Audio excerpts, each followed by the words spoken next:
हिरव्या वाटाण्याचा चवदार व चविष्ट असा पराठा कसा बनवायचा ते आज आपण आजच्या व्हिडिओमध्ये बघणार आहोत. हा पराठा आपण मुलांना डब्यामध्ये देखील देऊ शकतो व सकाळी नाश्त्याला देखील खाऊ शकतो. यासाठी मी एक मोठ्या वाटी कणकेमध्ये चिमूटभर मीठ घालून कणिक भिजवली व ती 15 मिनिटांसाठी मुरायला ठेवून दिली. त्यानंतर सारणासाठी काय साहित्य लागणार आहे ते आता आपण बघून घेऊ. येथे आता सारण बनवण्यासाठी मी हिरवा वाटाणा, एक मोठा कांदा कापलेला, 3 ते 4 बटाटे, कोथिंबीर, काळा मसाला, जिरं, बडीशेप, ओवा, पांढरे तीळ, आलं, लसूण व हिरव्या मिरच्या, धने पावडर, आमचूर पावडर, मीठ व हिंग या ठिकाणी मी घेतले.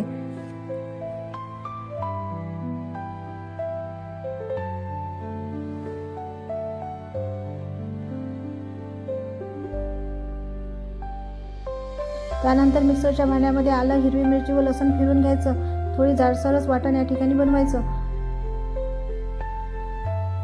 त्यानंतर याच मिक्सरच्या भांड्यामध्ये 1 वाटी वाटाणा आपण घेतला होता तो फिरवून घ्यायचा. वाटाणे फिरवताना ते जास्त जाडसर नाही व खूप बारीकही नाही अशा पद्धतीने फिरवून घ्यायचे.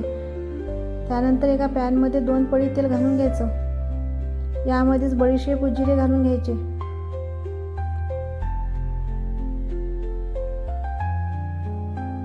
त्यानंतर यामध्ये ओवा घालून घ्यायचा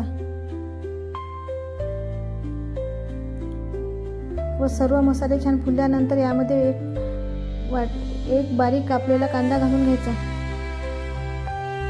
यामध्येच तयार केलेलं वाटण घालून घ्यायचं. हिरवी मिरची, आलं व लसणाचं जे वाटण आपण बनवून घेतलं होतं ते यामध्ये घालून घ्यायचं व लसणाचा कच्चा वास जाईपर्यंत छान परतवून घ्यायचं.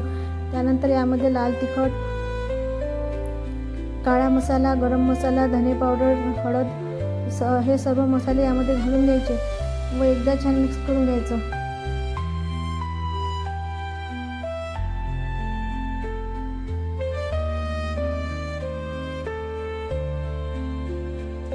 आता यामध्ये चिमूटभर हिंग घालून घ्यायचा. हिंग तुम्ही सुरुवातीला देखील घालू शकता किंवा यावेळी देखील घालू शकता.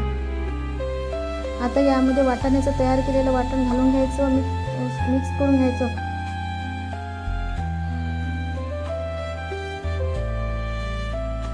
त्यानंतर यामध्ये 1 चमचा आमचूर पावडर व चवीपुरतं मीठ घालायचं. सर्व मिश्रण छान एकजीव करायचं व त्याला एक वाफ काढून घ्यायची.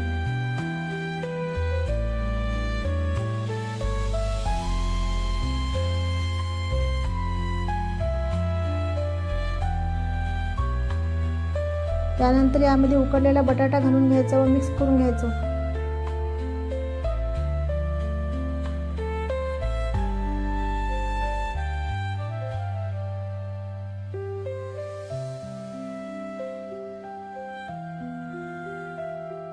बटाटा वाटणामध्ये छान मिक्स झाला पाहिजे. त्यानंतर यावर हिरवी कोथिंबीर घालून घ्यायची.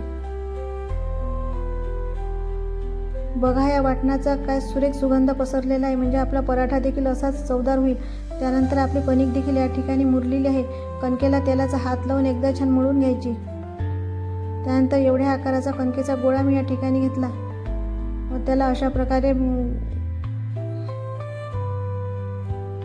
गोल पूर्णाला ज्याप्रमाणे आपण बनवतो त्याप्रमाणेच करून घेतलं व एवढ्या आकाराचा मी इथे स्टफिंग या ठिकाणी घेतलेला आहे.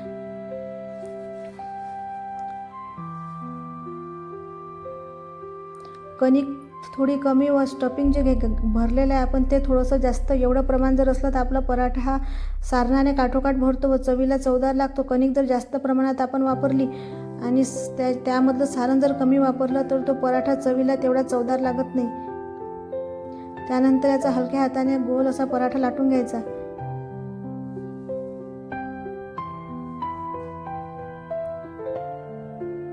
त्यानंतर अशा प्रकारे दोन्ही बाजूनी तेल सोडून घ्यायचे व पराठा दोन्ही बाजूनी खरपूस असा भाजून घ्यायचा.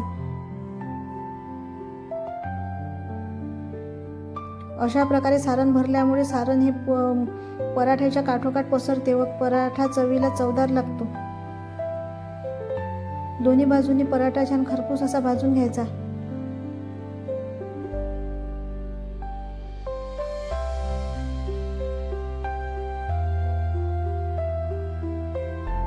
बघा तयार आहे आपला आता मटार व बटाट्याचा पराठा. अशा प्रकारे मी सर्व पराठे या ठिकाणी बनवून घेतले व यावर गरम गरम तूप घालून सर्व करायचा. तुपाबरोबर हा पराठा खायला भन्नाट लागतो. एकदा नक्की ट्राय करून बघा. पूर्ण व्हिडिओ बघितल्याबद्दल धन्यवाद. व्हिडिओ आवडल्यास व्हिडिओला लाईक, शेअर व सबस्क्राईब करायला विसरू नका व अशाच नवनवीन रेसिपीसाठी मराठी मेजवानीला नक्की सबस्क्राईब करा. धन्यवाद.